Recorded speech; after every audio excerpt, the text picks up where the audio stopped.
This is the Writers Are People Too podcast, where I just can't get writers to shut up. Tonight, we have with us writer, producer, and publicist William J. Bruce III. So, William, before all of these many technical difficulties, we were talking about how you say publicist as in what a publicist does. So, just tell me what a publicist does. What do you do in your publicist day to day? So basically, it's just getting as much eyes on whoever the subject is. So interviews, like this would be a tool that we use. It's been changing over the years, of course, with social media. Or I don't know, I refer to it more as social marketing. Media is kind of kind of keep the two separate. So that's the gist of it in a nutshell. Okay. So you mentioned podcast interviews like this one. What kind of writing do you do for publicity? Good question. So that really starts with like press releases.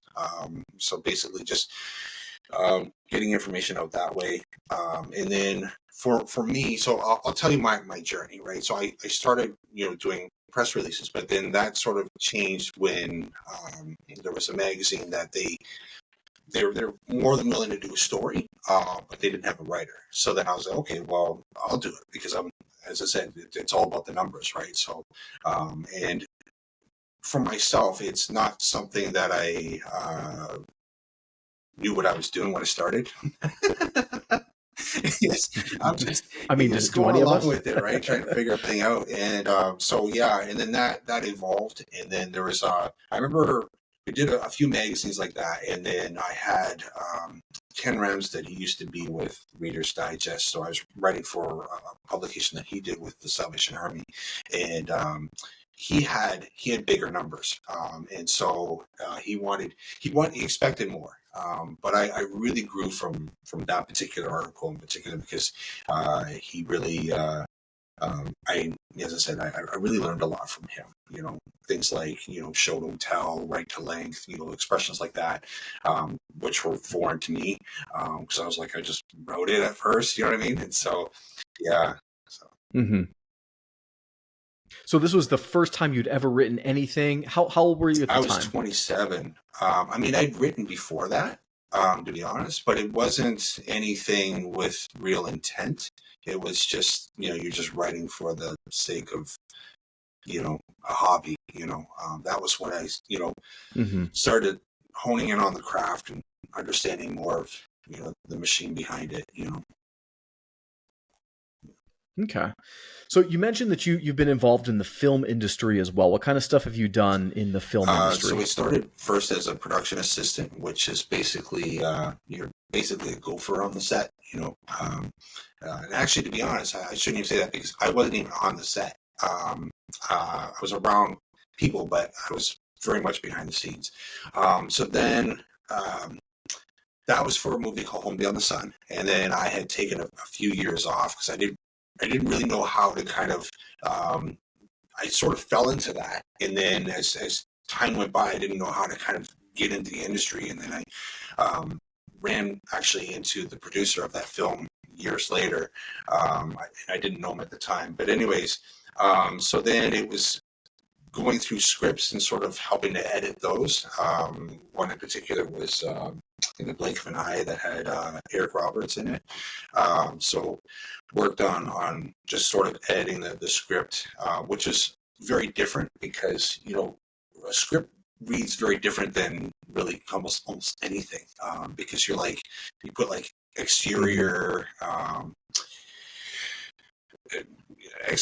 location, like in regards to location, the time of day, but it reads very different. It goes into the actual what you're reading, so it gives, I think, a different picture in a sense, because you can visualize. I think I don't know.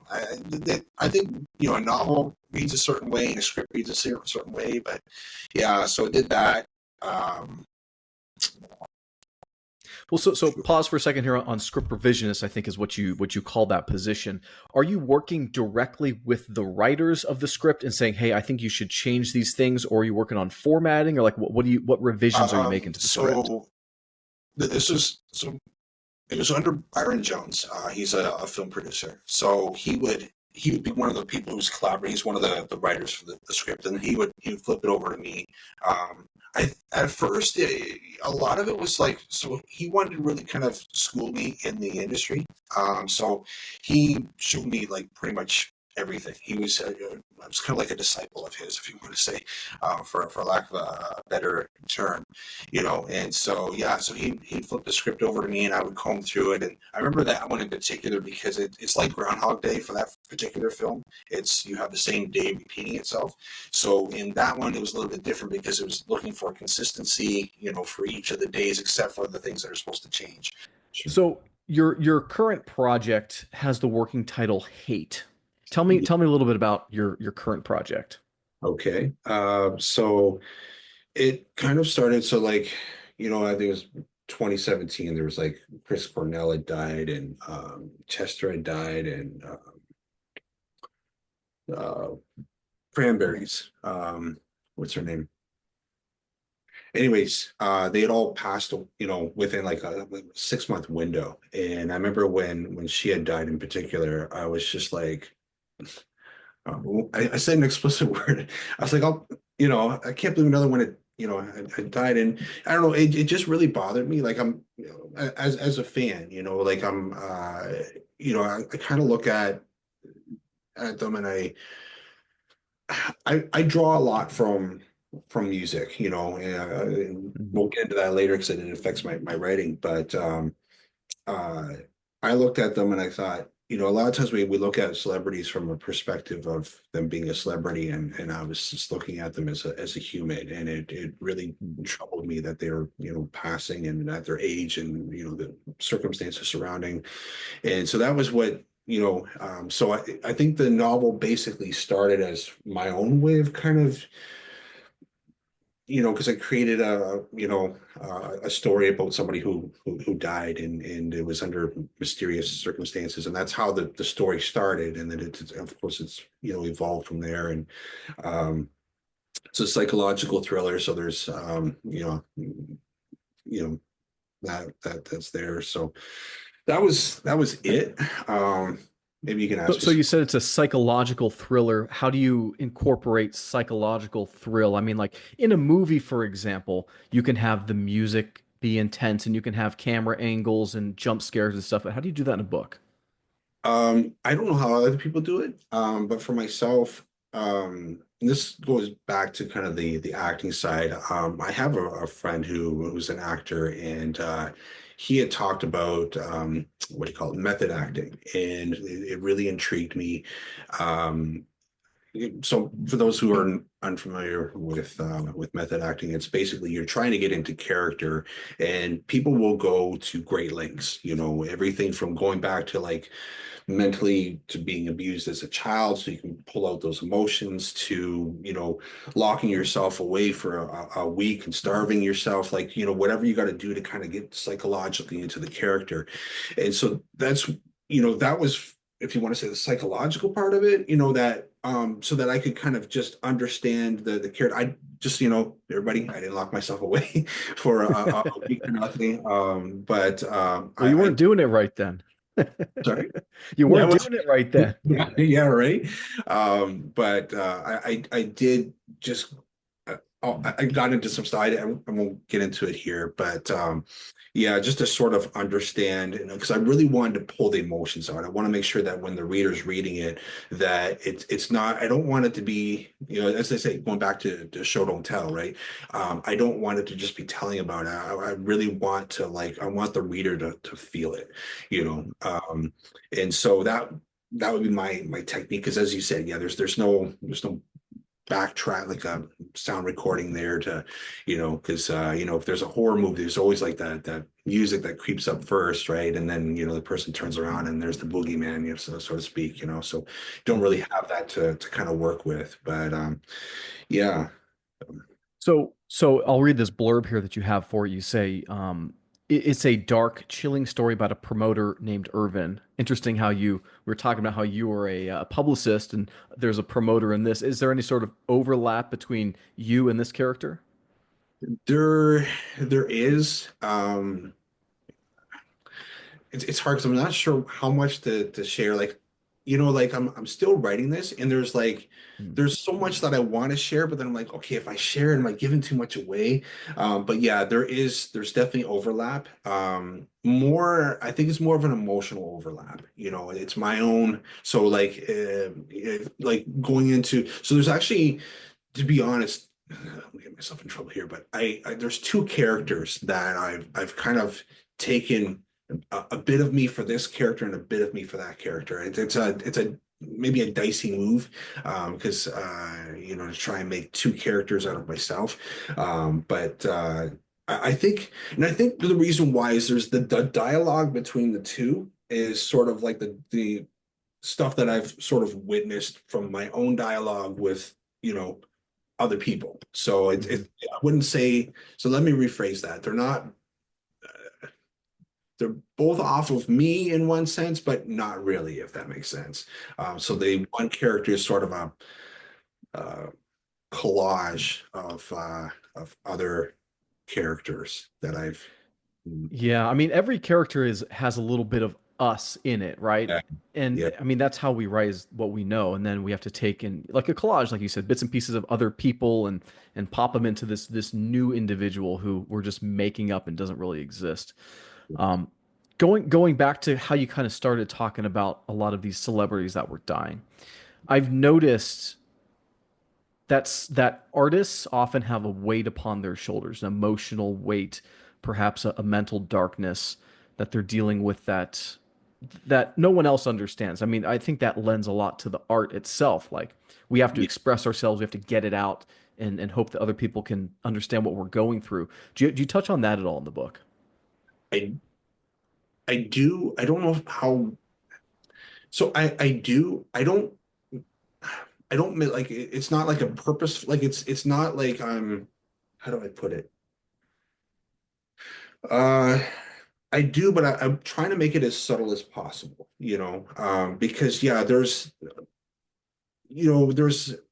this side of them that it's like, like, okay, so like, I lived in the Philippines for a while, right? And so if you're growing up over there, you're going to have this perception of what North America is, right? You're going to think it's, the land of milk and honey, so to speak, right? But for those of us who are over here, we understand that okay, it has its good times, it has its shitty times, right? Like let's just be real, right? Yeah. And but so and I think it's kind of the same way with um the rest of society and then the celebrities, right? So because you have this idea of what it's going to be like, and then when you're in that world, you're like, okay, but now who do you talk to when you're going through stuff?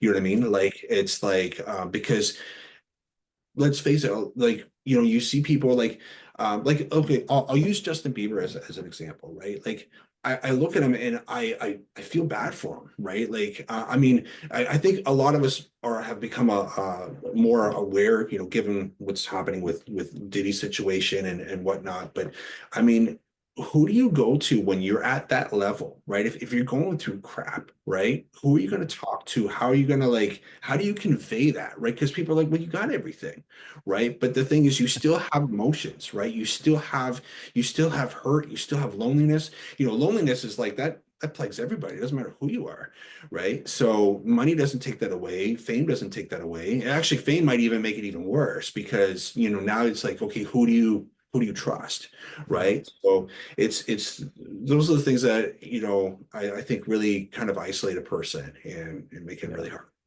You bring up an interesting point about loneliness. I read, and to paraphrase a quote, because I don't remember it exactly, but it was like, being human is an inherently lonely experience. And it's to say, like, no one will ever truly know what's going on inside your head.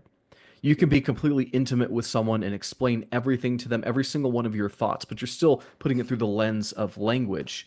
And so like no one will truly understand what is going on inside your head except for you.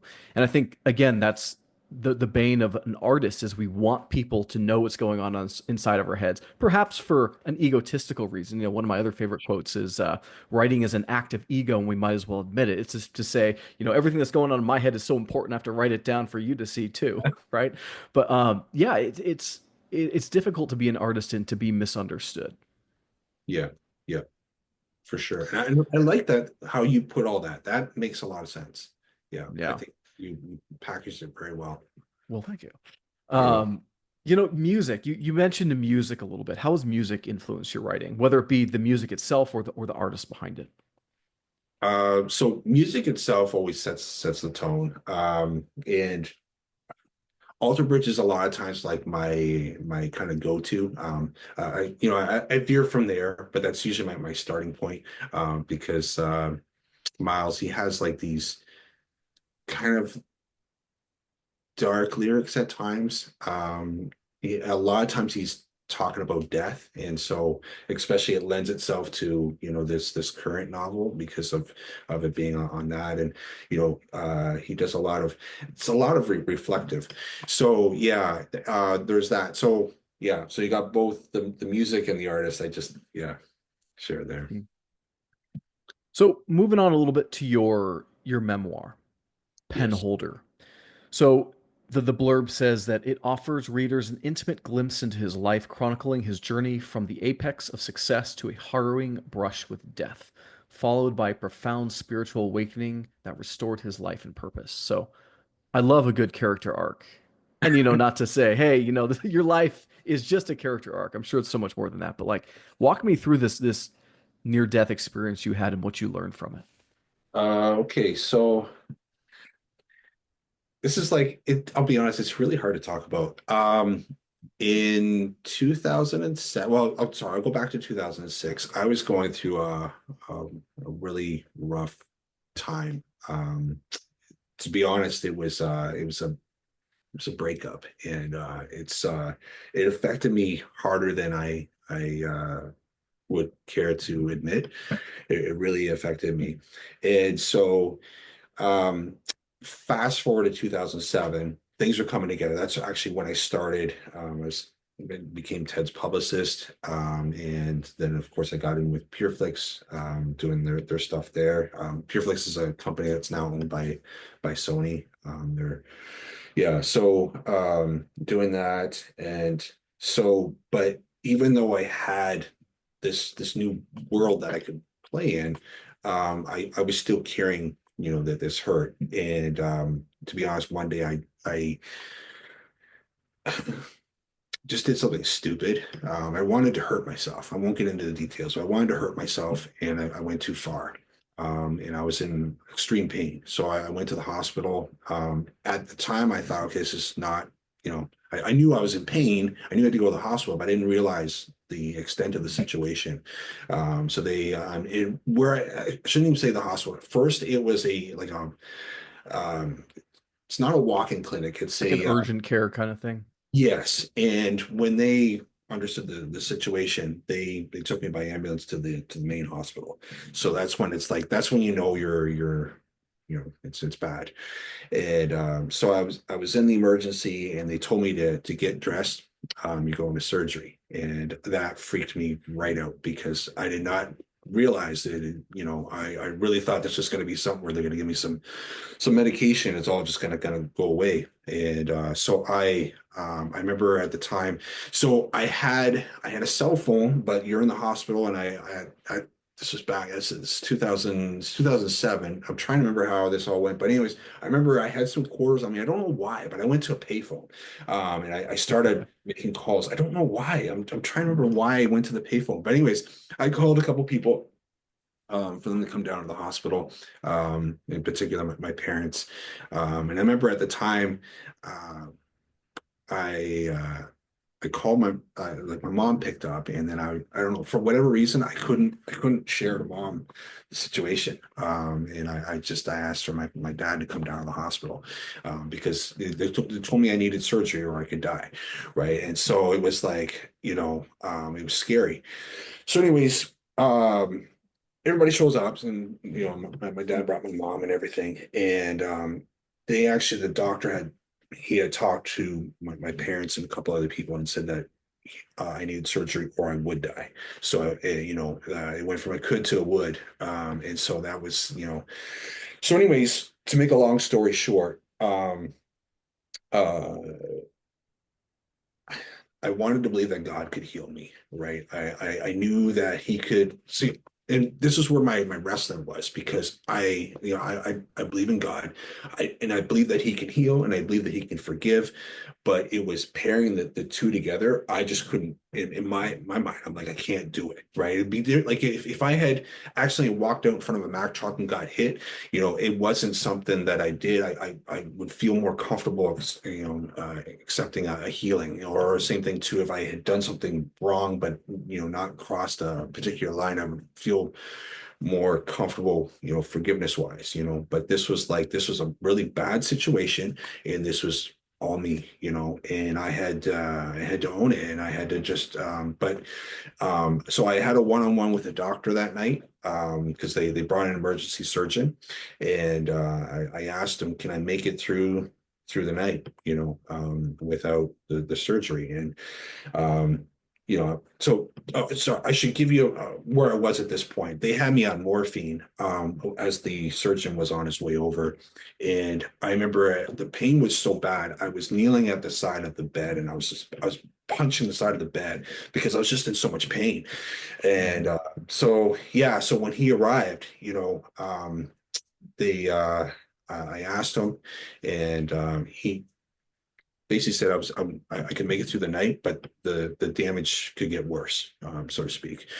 So, anyways, I had the pen in my hand, and to be honest, I felt like the Lord had told me, you sign that piece of paper, and you sign the miracle out of my hands, and you sign it into the hands of the doctor. And so I placed the pen down because I thought, you know what, I made a rash decision that got me into this situation. And I didn't want to make another rash decision right now that I would regret. Mm. So I thought, I'm just going to take this step. And long story short, I never did have the surgery, and I'm alive today. So, Wow. That's yeah. incredible. Well, thank you for your vulnerability and sharing with that. And it's got to be hard, even though it's a lot later. Um, and at the end of this blurb here, you said that it's restored your life and purpose. So what's your life and purpose about right now? So um, I'm not sure where you read about the life and purpose, but yeah, it was. So for me, what it was at that time, like, not only did he heal me and allow me to go on, but the thing is, my job, because I had taken time off as a result of it, it was still there when I got back. So because I'm thinking at the time, I'm thinking like, here I got everything's perfect at this particular time as far as career. Like, the trajectory was just, it was just going right. And and I was thinking, oh man, like, once again, because in my mind I'm thinking there has to be some sort of spot where there's got to be some retribution that needs to be paid from my end, right? It was a real hard, like, I wrestled with this so much, right? And I thought, okay, I've been forgiven, I've been healed, but surely I should lose this career thing, you know what I mean? Like, but no, it was all there, and I guess purpose wise, I wouldn't, for me, what it is, it just sort of gave me a fresh start. It was like that I realized the value that I had in my life, because up until that point, especially like during that time after the breakup, I had just gotten so down, I can't describe it. Like, when I was, so like, when I was first, in the office, like, before this incident at the hospital happened, I would go to bed and I'd have like 4 to 6 hours of sleep a night, because I'm just emotionally, like, it was a bad breakup, and of course, in my mind, I was picturing her with another guy, and it was keeping me awake, and it was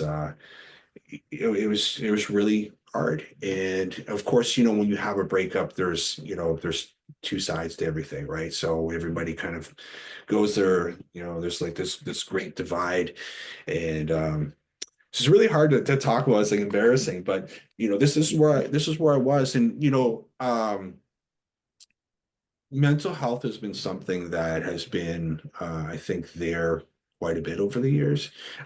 So it was spotty early on in my life, you know, just I think it also comes with, I think, certain career types, you know, because if you're at a desk and stuff, it's all a mental game, right? Where if Mhm. you're, you know, and I could be wrong. So yeah, I don't want to, I need to backtrack because there could be somebody who's going through stuff, and I don't want to make it like, like they have it easier or something. That's not right.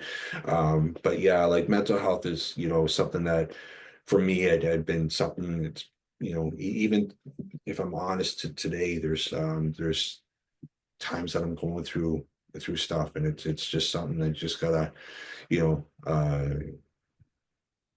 it's actually times like this where I'm reflecting on what happened then, you know, and it's like, okay, you know, God had the mercy to keep me alive in spite of, you know, Mhm. and to look at, okay, there must be something, you know, more that, you know, is keeping me alive for, you know. Yeah, Yeah. absolutely. Well, again, thank you for your vulnerability on that. Can I ask why you pulled the book out of print? To be honest, it is horribly written. It's yeah. So what had happened was I started writing it, and so Ted and I, like, so what happened is I had moved to Toronto. So I'm Canadian, everybody. And we had moved originally from St. Catharines to Kitchener with the office. But then things were just not working the best in where our office was. And so I moved to Toronto. So I was still able to do Ted stuff. But then what had happened is my boss, he had let Ted go. They decided to part ways. So that put me out of the picture in regards to working with Ted. And I remember at the time I was thinking, okay, I got this book, got to get this book out while I'm, you know, still have, I wasn't thinking at the time, to be honest. So I scrambled, you know, the best parts of the book is like the cover, the forward by Ted, the pictures that were like, you know, like WWE was nice enough to give me a picture to use in the book, and Pureflix was nice enough to let me use one of the photos. So, but those are all the parts that are not me. So, and I like the story's great, right? Like his but I didn't write the original story, so to speak, if that makes sense, right? Like it was my life. So I didn't write that part. I just conveyed what had happened. But I when I was looking at it, it's just like, gosh, man, like, and so right now I'm, because of the fact that, you know, I'd put out a intro for another book, and then I'm writing this new book, and I just don't want, like, I don't want to have it, um, I don't want to have it sort of shadow this one, if that makes sense, you know, because I'm like, the writing is a lot different. You know, as I said, like, when I first started doing this stuff, I don't know what the heck I was doing, you know, like it's all been, Do we Google's ever been know my what we're best doing, friend. right? Google's been my best friend, you know, Yeah. but Google has been awesome. It really helped, you know, like, and it's funny because I learned stuff a lot of times after the fact, right? So Hmm. like when I was a part of Home Beyond the Sun, I didn't realize, like, Colin Shivers, that he was involved with the original Superman, right? He was the guy who, you know, was one of the special effects, you know.